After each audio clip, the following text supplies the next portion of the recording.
De volta à sua tela e olha só, os preços agrícolas devem seguir elevados na safra 22-23, segundo a Agência das Nações Unidas para a Agricultura e Alimentação, a FAO, e a Organização para a Cooperação e Desenvolvimento Econômico. Mas a expectativa é que depois voltem a registrar quedas para atender às perspectivas. Eu converso agora com César de Castro Alves, especialista da consultoria agro do Itaú BBA, que já aparece aqui na tela com a gente. Eu quero perguntar para você, esse cenário deve se confirmar, principalmente no caso da soja, milho, trigo, esses patamares elevados? Boa tarde, bem-vindo aqui com a gente.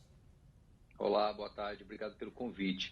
Olha, nós achamos que não faltam elementos de incerteza, né? Com a guerra em curso, principalmente o trigo, o milho, que acaba levando a soja, os óleos vegetais, né?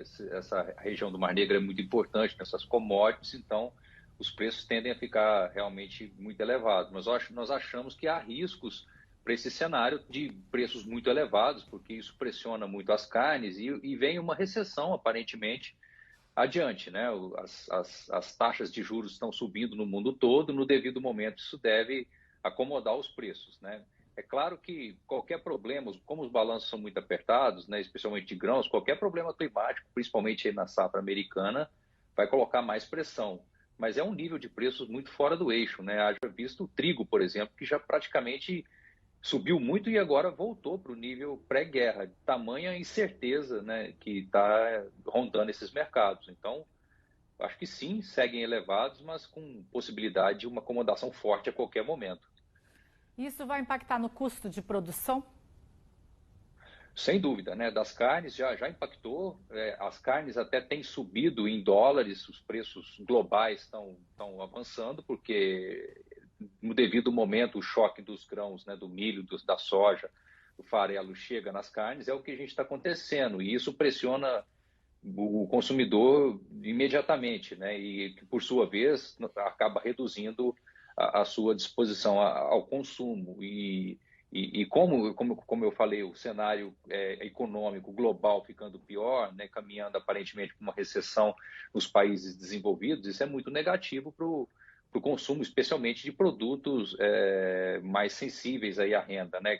O café, o algodão, que não são alimentos fundamentais, mas mesmo o milho, a soja, pelo elevadíssimo preço e o risco de, principalmente os países pobres não conseguirem comprar, isso tem um efeito negativo e pode trazer os preços para baixo, né, de maneira abrupta em algum momento, né, na medida em que o cenário for se desenvolvendo. Então, é realmente um momento muito incerto, tá? É muito difícil determinar o time quanto que essas coisas vão acontecer. Então, existe uma escassez enorme, um problema, uma indisponibilidade, o fluxo não está ocorrendo, né, na região da Ucrânia, e esses preços estão completamente inviáveis para a grande maioria das pessoas, e isso deve ser corrigido em algum momento, tá?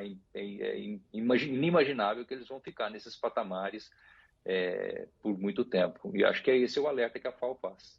Vamos falar aí um pouquinho da questão das exportações. Você acredita que a médio, curto prazo isso vai impactar?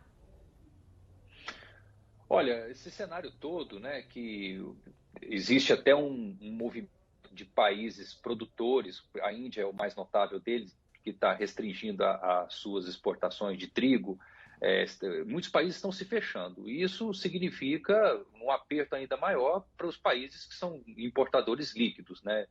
O Brasil tem feito o contrário, o Brasil tem exportado, né, mais, né, de maneira crescente, nós não fechamos os nossos mercados, né, desde a pandemia. Primeiro, nós conseguimos sustentar as nossas linhas, essas cadeias de produção, a exportação cresceu, continua crescendo. Então, a verdade é que o Brasil tem capturado oportunidades nessa confusão toda no mundo.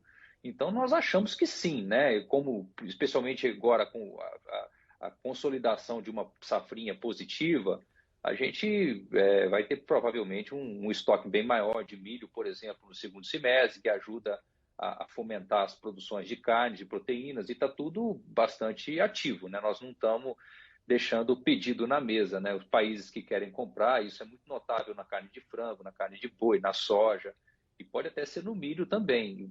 O Brasil tem exportado, e aí eu acho que a perspectiva é muito boa, e é o que faz muita diferença nesse momento, né, de um mercado interno mais desafiador, dificuldade de repasses de preço. e com os preços de exportação subindo, acaba sendo uma saída para que os preços corrijam um pouco, né, para cima e justifiquem os investimentos elevados, né, nos custos de produção que estão sendo previstos aí para o próximo ciclo, né? Então, os custos já subiram. É importante que os preços se sustentem, né, relativamente elevados para que as margens existam e não leve a um choque de produção, né, mais adiante, né, uma redução de produção que geraria mais inflação de alimentos. Então, acho sim que as exportações seguirão fortes e é um grande pilar aqui do agronegócio brasileiro, né, demanda externa grande e a capacidade de resposta do país. Para a gente encerrar, quando a gente fala de alta de preços, é impossível a gente não tocar num assunto que é muito delicado, que é a insegurança alimentar. Como é que vocês analisam isso?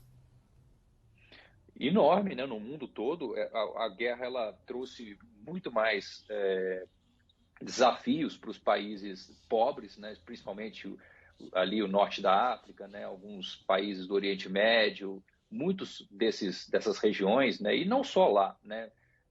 Elas são completamente dependentes de importações. Alguns países importam 90%, 80% de determinadas commodities e com os preços muito elevados, isso virou um problema global. Então, entendemos sim que esse cenário vai levar a um aumento da fome, vai levar a uma situação bem mais preocupante, né, para essas populações. E nos países que têm disponibilidade de alimento, no caso do Brasil, o problema é renda para acompanhar essas elevações. Então, no final, isso leva, sim, a mais insegurança alimentar. A gente, né, no Brasil, por ter oferta de alimentos aqui, a gente não é uma situação tão crítica quanto nesses países que não têm os alimentos, né? Mas é um problema global, né? As pessoas estão muito desafiadas a ter que fazer escolhas e até reduzir o consumo. É o que você disse, é um problema global, muito triste, que a gente precisa, de alguma forma, tentar resolver. O mundo, né, se unir para resolver essa questão, que fome não dá para passar, não é mesmo? Obrigada aí pela sua participação com a gente aqui, uma boa tarde.